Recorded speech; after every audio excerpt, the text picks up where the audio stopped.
अरे ये क्या? जिस व्यापारी की तिजोरी पूरी तरह खाली हो चुकी थी और जिसके दरवाजे पर कर्जदारों की भीड़ उसे मरने पर मजबूर कर रही थी, अचानक उसके खाते में लाखों की रकम कहां से आ गई? क्या सचमुच खाटू की चौखट पर रगड़ा गया माथा 7 समंदर पार बैठे किसी अजनबी के दिल को पिघला सकता था? राजस्थान के मारवाड़ इलाके में माधवदास नाम का एक कपड़े का व्यापारी रहता था। माधवदास अपनी ईमानदारी और परोपकारी स्वभाव के लिए पूरे जिले में जाना जाता था। उसने कभी किसी का बुरा नहीं चाहा था, लेकिन समय का चक्र ऐसा घूमा कि उसकी खुशहाल जिंदगी में अंधेरा छा गया। व्यापार में भारी घाटा, माल से भरे ट्रक का दुर्घटनाग्रस्त होना और ऊपर से उसकी इकलौती बेटी का विवाह, इन सब ने माधवदास को कर्ज के ऐसे दलदल में धकेल दिया जिससे निकलना नामुमकिन लग रहा था। साहूकारों ने उसके घर के बाहर डेरा डाल दिया था और समाज में उसका सम्मान धूल में मिल रहा था। वो इतना टूट चुका था कि उसने एक रात जहर पीकर अपनी जीवन लीला समाप्त करने का मन बना लिया। तभी उसकी पत्नी ने उसका हाथ पकड़ लिया और कांपती आवाज में कहा, स्वामी, खुदकुशी कायरता है। जब दुनिया के सारे रास्ते बंद हो जाते हैं तब उस सांवरे की खिड़की खुलती है। लोग कहते हैं कि वो हारे का सहारा है, तो क्या आप इतने हार चुके हैं कि उसे पुकारने की हिम्मत भी नहीं बची? पत्नी की बात माधवदास के दिल में तीर की तरह चुभी। उसने अपनी आंखों के आंसू पोंछे और उसी रात घर से निकल पड़ा। उसकी जेब में फूटी कौड़ी नहीं थी, लेकिन दिल में एक तड़प थी कि या तो बाबा लाज बचाएगा या फिर वहीं प्राण त्याग दूंगा। वो भूखा प्यासा नंगे पैर खाटू धाम की ओर पैदल ही चल पड़ा। जैसे जैसे वो खाटू के करीब पहुंच रहा था, उसका शरीर जवाब दे रहा था, लेकिन उसकी जुबान पर केवल एक ही रट थी, शीश के दानी, अब तेरी बारी। जब वो मंदिर के प्रांगण में पहुंचा और बाबा श्याम के अलौकिक श्रृंगार के दर्शन किए तो वो दहाड़ मारकर रोने लगा।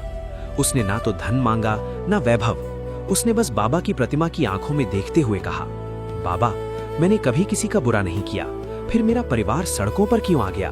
लोग तेरा मजाक उड़ाएंगे कि तेरे भक्त ने आत्महत्या कर ली। मुझे मत बचा, पर अपनी साख बचा ले। घंटों रोने के बाद वो वहीं मंदिर के कोने में सो गया। नींद में उसे एक अद्भुत स्वप्न दिखा। एक सांवला सा बालक जिसके सिर पर मोर पंख था, वो उसके पास आया और हंसते हुए बोला, माधव, तू तो घबरा गया। जिस भरोसे को तू लेकर आया है वो कभी खाली नहीं जाता। जा, अपने घर लौट जा, हिसाब चुकता हो चुका है।